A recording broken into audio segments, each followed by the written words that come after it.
হাই friends, নতুন এটা ভিডিঅ'লৈ স্বাগতম। আজিৰ ভিডিঅ'টো এইটো ঘৰৰ বিষয়ে আলোচনা কৰিম। এইটো ঘৰত এতিয়ালৈকে টোটেল খৰচ কিমান গৈছে আৰু ৰড, বালি, ইটা, চিমেণ্ট, খিৰিকীৰ কাঠ কিমান কেপি লাগিছে সকলোখিনি কৈ যাম। আপোনালোকে ভিডিঅ'টো শেষলৈ চাই যাব। ৰুমকেইটা এবাৰ চাই লওক। এনেকুৱা টাইপত দুটা ৰুম বনোৱা হৈছে আৰু ইয়াৰ জোখমাখটো আপোনালোকক কৈ আছোঁ। এই ঘৰটোৰ দীঘলটো দিয়া আছে 30 ফুট আৰু বহলটো আছে 18 ফুট হয়। দুটা ৰুম, এইটো প্ৰথম ৰুম হয়। এটা ৰুম আপোনালোকে চাই লওক।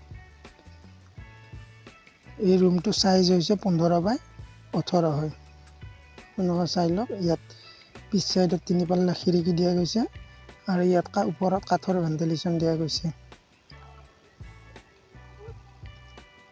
আৰু এইটো চাইডত এনেকৈ টপ গাঁথনি কৰা গৈছে। টপৰ হাইট বেছি দিয়া নাই, 2.5 ফুট দিয়া গৈছে। এনেকৈ কেঞ্চি এডাল দিয়া গৈছে টপৰ ওপৰত। এইটো চাইডত এখন দৰ্জা ৰখা গৈছে। ইয়াত পিছ চাইডত এটা লেট্ৰিন বাথৰুম হ'ব, সেইটো কাৰণে ইয়াত দৰ্জা এখন ৰখা গৈছে। আৰু নেক্সট ৰুমটো আছে 18 বাই 15। সেইটো দুইটা ছেম ৰুম হয়।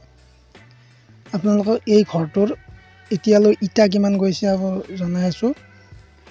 ঘৰটোত ইটা গৈছে 4000 ইটা, পিনৰ পৰা ওপৰলৈ। পিনৰ তলত বিম দিয়া গৈছে আৰু এতিয়াৰ বজাৰত 15 টকাকৈ এটা ইটাত টোটেল গৈছে 60,000 টকা ইটাৰ খৰচ। আৰু বালিৰ খৰচৰ কথা ক'বলৈ গ'লে, বালি গৈছে 6 চিয়াম 1100 টকাকৈ, 6600 টকা খৰচ হৈছে। আপোনালোকে ৰুমবোৰ চাই যাওক। মই আপোনাক খৰচটো কৈ যাই আছোঁ। 3x4 শিল খৰচ হৈছে 2.5 চিয়াম, তাত গৈছে 5000 টকা, চিয়াম 2000 কৈ।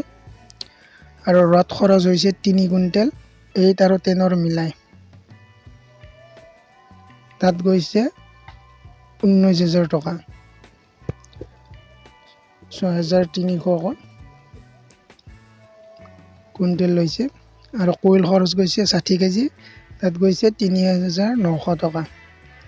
এনেকুৱা টাইপত খৰচ হৈছে। তাৰপিছত ক'বলৈ ওলাইছোঁ চিমেণ্ট কিমান বেগ লাগিছে ঘৰটোত।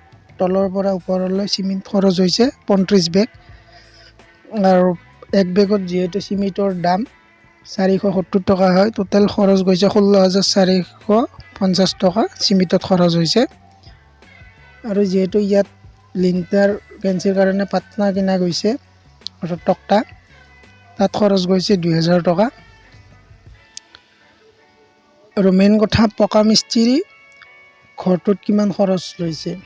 পকা মিস্ত্ৰীয়ে ঘৰটো স্কুৱেৰ ফুটত লৈছে আৰু ঘৰটোৰ স্কুৱেৰ ফুট 540 স্কুৱেৰ ফুট হয়, তাত 80 টকাকৈ লৈছে। টোটেল খৰচ গৈছে ঘৰটোত 43,200 টকা পকা মিস্ত্ৰীৰ খৰচ এতিয়ালৈ।